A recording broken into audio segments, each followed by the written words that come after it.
Good morning my dears, welcome to my YouTube channel Jio Shiksha. I hope आप सब मस्त होंगे, स्वस्थ होंगे। आप सबकी पढ़ाई बेहतर ढंग से चल रही होगी और दीपावली के शुभ अवसर पर आप सभी लोगों को बहुत बहुत बधाइयाँ। इस पावन पर्व के शुभ अवसर पर आप सभी मस्त होंगे, स्वस्थ होंगे और खुशीपूर्ण पटाखे फोड़ रहे होंगे। सभी बच्चों के मन में पटाखों को लेकर नई नई उत्साह जगी हुई हैं और उसी में लगे रहो। इतना लीन मत हो जाना कि पढ़ाई को भूल जाओ। पटाखे के चक्कर में पढ़ाई को भूल मत जाना। पटाखे के चक्कर में पढ़ाई को भूल मत जाना और दीपक जलाने के चक्कर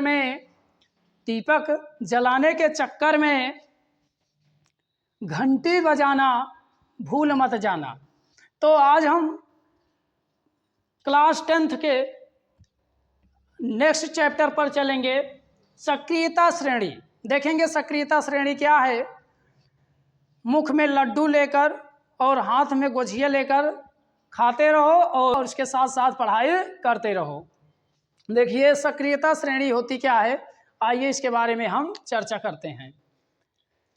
यदि तत्वों को उनके अभिक्रियाशीलता के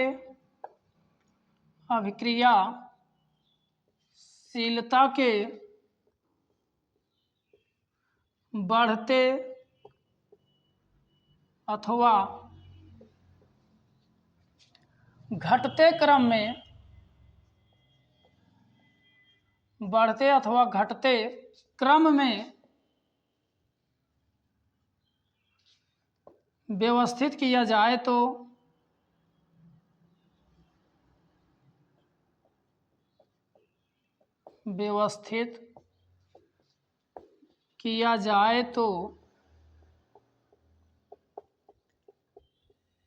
एक श्रेणी प्राप्त होती है।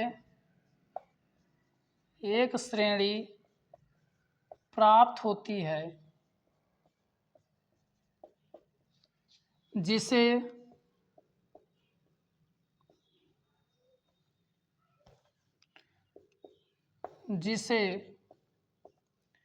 अभिक्रियाशीलता श्रेणी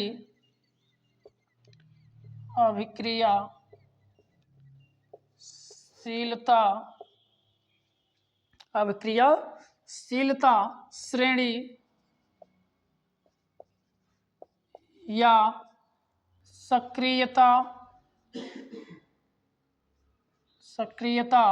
श्रेणी कहते हैं।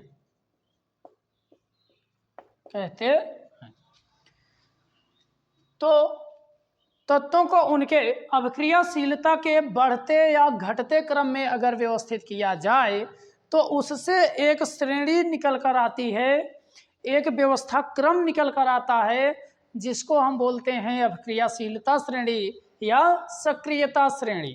देखिए सक्रियता श्रेणी क्या है? केदारनाथ जी का माली आलू जीरे फीके सन पकाता है। इस बात पर कौन हंसेगा? आगे आओ। ये क्या है? सक्रियता श्रेणी। ये एक सक्रियता श्रेणी है क्योंकि यहाँ पर तत्वों का जो क्रम है, अगर हम ऊपर से नीचे चलेंगे, कहाँ से? ऊपर से अगर हम नीचे की तरफ चलेंगे तो ये क्या है? अब क्रियाशीलता का घटता क्रम। क्या है? क्रियाशीलता का घटता क्रम। क्रियाशीलता का घटता क्रम, ये अब क्रियाशीलता का घटता क्रम है। अगर हम नीचे से ऊपर की दिशा में जाएंगे तो यह क्रियाशीलता का बढ़ता क्रम हो जाएगा। क्या होगा कि क्रियाशीलता का बढ़ता क्रम, क्रियाशीलता का बढ़ता क्रम। अगर हम ऊपर से potassium, sodium, calcium, magnesium, aluminium ऐसे ऐसे आएंगे, कहाँ, Au सोना तक आएंगे, तो यहाँ से इसकी क्रियाशीलता क्या होगी, ऊपर से नीचे की दिशा में जब हम चलेंगे तो घट रही है, और जब हम नीचे से ऊपर की दिशा में, देखो एरो की मुख जिस दिशा में है, एरो जिस दिशा में है, तो इस दिशा में अगर हम ऊपर से नीचे की दिशा में आ रहे हैं तो इसका मतलब है कि इसकी क्रियाशीलता क्या है, घट रही है। अगर हम इधर से नीचे से देखो, ऊपर की दिशा में अगर इसकी मुख है, ये एरो गया है, तो ये इसका मतलब है कि क्रियाशीलता बढ़ रही है। तो ये अब यहाँ से एक सूत्र बनकर आता है कि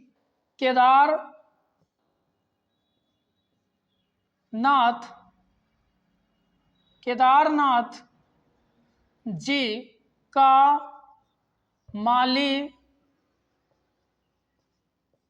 आलू जीरे फीके सन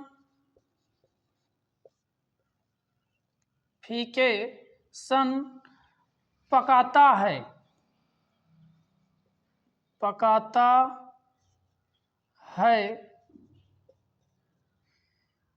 इस बात पर कौन हंसेगा, इस बात पर, इसका कोई मतलब नहीं है, इस बात पर कौन हंसेगा,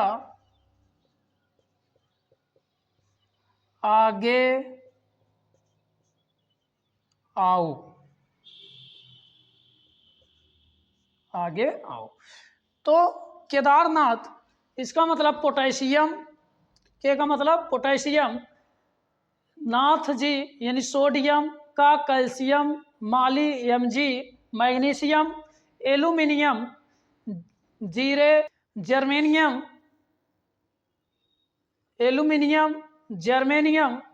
ferrous, tin, lead, hydrogen, copper, Hg पारा, और ये Ag चांदी, Au सोना।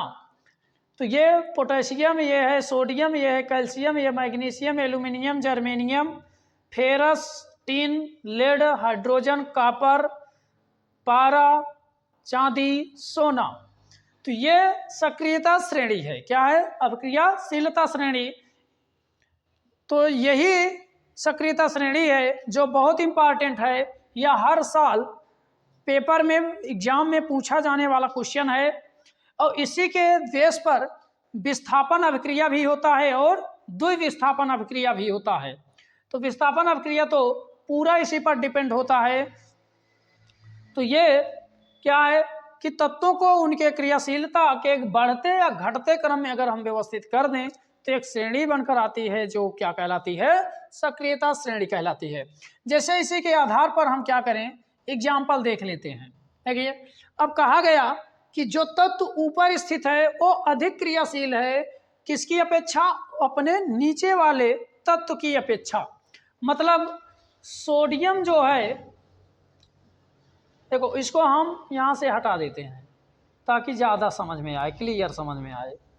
तो देखो, जो पोटेशियम है ये सोडियम से ज़्यादा क्रियाशील है। क्यों? क्योंकि ये ज़्यादा क्या है, ऊपर है। ऊपर है तो इसका मतलब है कि ये अधिक क्रियाशील है। ये अधिक क्रियाशील है किसकी अपेक्षा, इसके। जैसे देखो, अभी ये मान लो पीएम है, कौन है, ये पीएम है और ये सीएम है, और ये एसडीएम है, मान लो, सपोज कर लो एसडीएम। तो बताओ इसमें सबसे ज्यादा किसके पास पावर होगा? तो जो सबसे ऊपर है, जिसकी कुर्सी ज्यादा है, मतलब जो पीएम है ये अधिक क्रियाशील होगा, इसका मतलब है कि इसके पास पावर ज़्यादा होगा। ये सीएम को क्या कर सकता है, उसके गद्दी पर से हटा सकता है, उस पर दबाव बना सकता है, उस पर प्रेशर डाल सकता है, लेकिन सीएम पीएम पर प्रेशर नहीं डाल सकता। डाल सकता है कुछ हद तक, लेकिन पूरा नहीं। और सीएम एसडीएम पर क्या कर सकता है, प्रेशर बना सकता है। तो वैसे इसका भी क्रम होता है तत्वों का भी, कि जो ऊपर स्थित होते हैं वो अधिक क्रियाशील होते हैं। जैसे जैसे नीचे की कैटेगरी में हम चलते जाएंगे, नीचे बढ़ते जाएंगे, उनकी क्रियाशीलता घटती जाएगी। इसका मतलब कि ये इसके यौगिक में से तत्व को विस्थापित कर देगा, लेकिन सोडियम पोटेशियम के विलयन में से पोटेशियम को विस्थापित नहीं कर पाएगा। एक एग्जांपल के माध्यम से देख लेते हैं। जैसे सोडियम सल्फेट, सोडियम सल्फेट के विलयन में पोटेशियम की छड़ डाली जाती है। क्या होता है, सोडियम सल्फेट के विलयन में पोटेशियम की छड़ डाली जाती है, तो क्या होता है, देखिए क्या होता है जब पोटेशियम सोडियम सल्फेट के, देखो विज्ञान की भाषा में कैसे बोला जाता है, क्वेश्चन पूछा जाता है कि क्या होता है जब सोडियम सल्फेट के विलयन में पोटेशियम धातु की छड़ डाली जाती है तब, या पोटेशियम धातु डाली जाती है तब क्या होता है। तो देखिए अब हम देखेंगे कहाँ, सक्रियता श्रेणी में जाएंगे, देखेंगे कि पोटेशियम कहाँ स्थित है और सोडियम कहाँ स्थित है। तो पोटेशियम सक्रियता श्रेणी में ऊपर स्थित है, सोडियम उससे नीचे स्थित है। इसका मतलब कि सोडियम पोटेशियम से कम क्रियाशील है, यानी कि जो पोटेशियम है वो अधिक क्रियाशील है, तो पोटेशियम सोडियम को क्या करेगा, विस्थापित कर देगा। तो ये बना लेगा potassium sulphate K2SO4 plus 2Na, यानी सोडियम धातु बाहर हो जाएगा। सेकंड ले लेते हैं एल्यूमिनियम हाइड्रोक्साइड, AlOH का होल थ्रायस। एल्यूमिनियम हाइड्रोक्साइड में हम डाल देते हैं मैग्नीशियम धातु की छड़। किसकी, मैग्नीशियम धातु की छड़। क्या होता है जब एल्यूमिनियम हाइड्रोक्साइड में, एल्यूमिनियम हाइड्रोक्साइड के विलयन में मैग्नीशियम धातु की छड़ डाली जाती है तब, तो क्या होता है, अब देखेंगे कहाँ सक्रियता श्रेणी, मैग्नीशियम कहाँ स्थित है, मैग्नीशियम यहाँ पर स्थित है, और एल्यूमिनियम कहाँ स्थित है, एल्यूमिनियम मैग्नीशियम से नीचे स्थित है। तो ये जाहिर सी बात है कि मैग्नीशियम एल्यूमिनियम को क्या करेगा, विस्थापित कर देगा। तो क्या बनाएगा, MgOH का होल ट्वाइस प्लस यहाँ से एल्यूमिनियम बाहर हो जाएगा। अब अगर ये सोच रहे हो कि यहाँ 3 अणु हैं OH के, यहाँ 2 हैं, तो इसको हमको क्या करना होगा, इसको हमको संतुलित करना होगा, जो कि हम इसके पहले वाले यानी कि वीडियो में बता चुके हैं संतुलित करना। और आपको संतुलित रासायनिक समीकरण ही लिखना होगा, आपको संतुलित करके ही संतुलित रासायनिक समीकरण लिखना होगा। इसके बाद यहां से देखते हैं और एक ले लेते हैं हम नाइट्रिकम, चाहे कॉपर नाइट्रेट ले लेते हैं, CuNO3 का होल ट्वाइस, CuNO3 का होल ट्वाइस। कॉपर नाइट्रेट के विलयन में सोडियम धातु की छड़ डाली जाती है, Na, सोडियम धातु की छड़ डाली जाती है तब क्या होता है, देखो क्या होता है जब कॉपर नाइट्रेट के विलयन में सोडियम धातु की छड़ डाली जाती है तब। तो कॉपर नाइट्रेट के विलयन में सोडियम धातु की छड़ जब डाली जाती है तो सोडियम सक्रियता, सोडियम कॉपर नाइट्रेट के विलयन में से कॉपर को विस्थापित कर सोडियम नाइट्रेट बनाता है, क्योंकि सोडियम सक्रियता श्रेणी में कॉपर से ऊपर स्थित है। तो सोडियम कहाँ स्थित है, सोडियम ऊपर स्थित है और कॉपर हाइड्रोजन के नीचे है, तो ये बहुत कम क्रियाशील है। तो ये जो सोडियम है ये क्या करेगा, इसको विस्थापित कर देगा, तो बनाएगा NaNO3 NaNO3 sodium nitrate plus copper बाहर हो जाएगा। तो ये सोडियम नाइट्रेट बनाया। अगला एग्जाम्पल हम ले लेते हैं magnesium carbonate MgCO3। Magnesium carbonate के विलयन में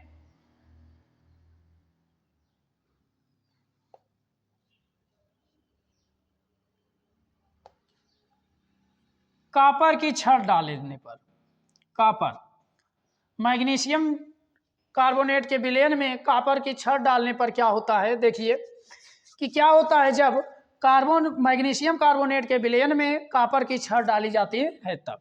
तो हम कहाँ जाएंगे, सक्रियता श्रेणी में। देखिए कॉपर कहाँ पर स्थित है, कॉपर यहाँ स्थित है हाइड्रोजन के नीचे। मैग्नीशियम कहाँ स्थित है, मैग्नीशियम यहाँ स्थित है। तो ये देखिए कॉपर जो है वो नीचे स्थित है, मैग्नीशियम विलयन वाला जो है वो ऊपर स्थित है। तो बताइए क्या कॉपर जो है मैग्नीशियम को विस्थापित कर पाएगा, नहीं कर पाएगा। ऐसा क्यों, क्योंकि जो कॉपर है वो मैग्नीशियम से नीचे स्थित है, इसलिए कॉपर मैग्नीशियम से कम क्रियाशील है। तो क्वेश्चन में पूछा जाएगा कि क्या होता है जब मैग्नीशियम कार्बोनेट के विलयन में कॉपर की छड़ डालते हैं तब। कारण दीजिए, कारण दीजिए। जब कारण पूछेगा तो आपको लिखना होगा कि जब मैग्नीशियम कार्बोनेट के विलयन में कॉपर की छड़ डाली जाती है तो कोई अभिक्रिया नहीं होता, क्योंकि सक्रियता श्रेणी में यानी अभिक्रियाशीलता श्रेणी में कॉपर मैग्नीशियम धातु से नीचे स्थित है। मैग्नीशियम धातु से नीचे स्थित होने के कारण कॉपर मैग्नीशियम से कम क्रियाशील है, इसलिए मैग्नीशियम कार्बोनेट के विलयन में से कॉपर को विस्थापित नहीं कर सकता। तो यहां क्या होगा, नो रिएक्शन, नो रिएक्शन यानी कि कोई अभिक्रिया नहीं। एक एग्जांपल हम और समझते हैं।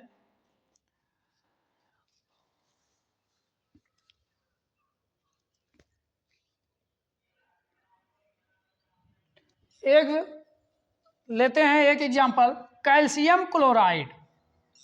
कैल्शियम क्लोराइड के विलयन में हम सिल्वर की छड़ डालते हैं, किसके, सिल्वर Ag। तो क्या होता है जब कैल्शियम क्लोराइड के विलयन में सिल्वर की छड़ डाली जाती है तब, तो हम देखेंगे तो नो रिएक्शन। क्या होगा, नो रिएक्शन। क्यों, वो पूछेगा खुद ही, रीजन दीजिए। तो लिखना होगा कि ये जब कैल्शियम क्लोराइड के विलयन में सिल्वर की छड़ यानी चांदी की छड़ डाली जाती है तो कोई अभिक्रिया नहीं होता, क्योंकि सिल्वर अभिक्रियाशीलता श्रेणी में कॉपर से कैल्शियम से नीचे स्थित है। चांदी सिल्वर कैल्शियम से नीचे स्थित है, इसलिए चांदी कैल्शियम से, इसलिए चांदी कैल्शियम क्लोराइड के विलयन में से कैल्शियम को विस्थापित नहीं कर सकता। तो यह है, अगर विलयन वाला तत्व है और जो विस्थापित करने योग्य तत्व है, अगर वो इससे अधिक क्रियाशील है तो इसको आसानी से विस्थापित कर सकता है, अन्यथा विस्थापित नहीं कर सकता। तो आई होप आप समझ गए होंगे। तो ये आपके लिए बेहतरीन और सबसे आसान ट्रिक है। आप सक्रियता श्रेणी को बस 5 मिनट में तैयार कर सकते हैं। केवल आप ये सूत्र देख लेंगे, बस क्या देख लेंगे, सूत्र। यही केदारनाथ जी का माली आलू जीरे फीके सन पकाता है, इस बात पर कौन हंसेगा आगे आओ। बस ये पूरा का पूरा क्या है, आपकी सक्रियता श्रेणी है। तो ये एग्जाम्पल है, तो अब आप इसका स्क्रीनशॉट ले लीजिए।